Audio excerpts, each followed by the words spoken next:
Hello everyone, welcome back to our blog. তো যেহেতু আমরা সকাল সকালে অযোধ্যাতে পৌঁছে গেছিলাম আর আমাদের রুম আগে থেকেই বুক করা ছিল, তো আমরা জাস্ট চেকিং করে একটু রেস্ট নিয়ে দেন ফ্রেশ হয়ে দুজনে একসাথে বেরিয়ে পড়ি। আর জানো তো এখানকার টোটোগুলো আমার খুব পছন্দ হয়েছে, মানে তোমরা দেখলে একটু বুঝতে পারবে, বেশ অনেকটা বড় স্পেস আর বেশ ক্লাসি লাগছিল দেখতে। তো যাই হোক, তো আমরা এখন যাচ্ছি সূর্য নদীতে।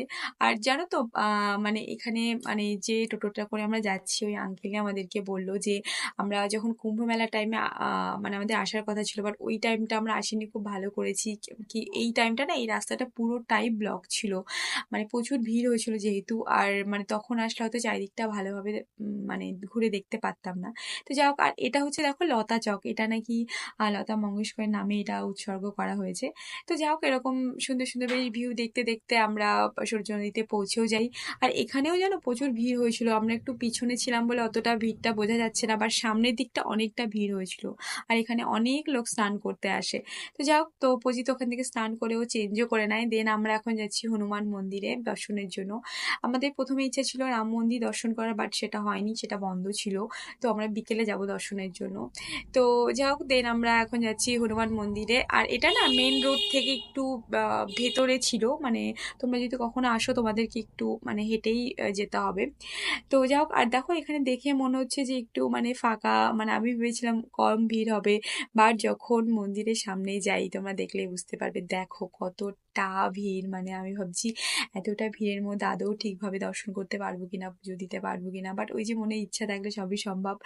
আর জানো তো মানে কোনো অসুবিধাই হয়নি, মানে আমরা খুব ভালোভাবেই সুন্দরভাবে দর্শন করেছিলাম। আর কি জানো তো, এখানে লোক মানে ভিড় কমছেই না, মানে আমাদের পিছনে আরো অনেকটা ভিড় ছিল, মানে লোক আসতেই আছে।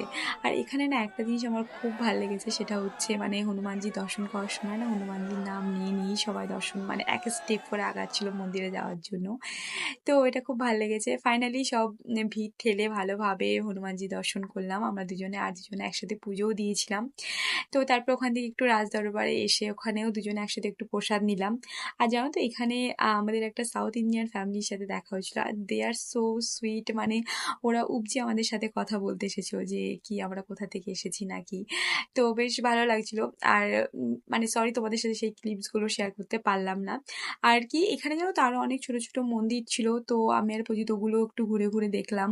আর ওই মন্দিরগুলো তো আমরা পুজো দিয়েছিলাম, তো আর কি আর আমরা অনেক ফটোও তুলেছি, সেগুলো অবশ্যই তোমাদের সাথে শেয়ার করব। তারপরে কি সব মন্দিরে ভালোভাবে পুজো দিয়ে কমপ্লিট করে দেন একটু প্রসাদও খেয়ে নিলাম। তারপরে প্রসাদ খেয়ে দুজনে একসাথে মন্দিরের থেকে বেরিয়ে দেন বাইরে বেরিয়ে এসেছিলাম। আর দেখো এখানে না এই চুড়ির দোকানটা আমার খুব পছন্দ হয়েছিল, মানে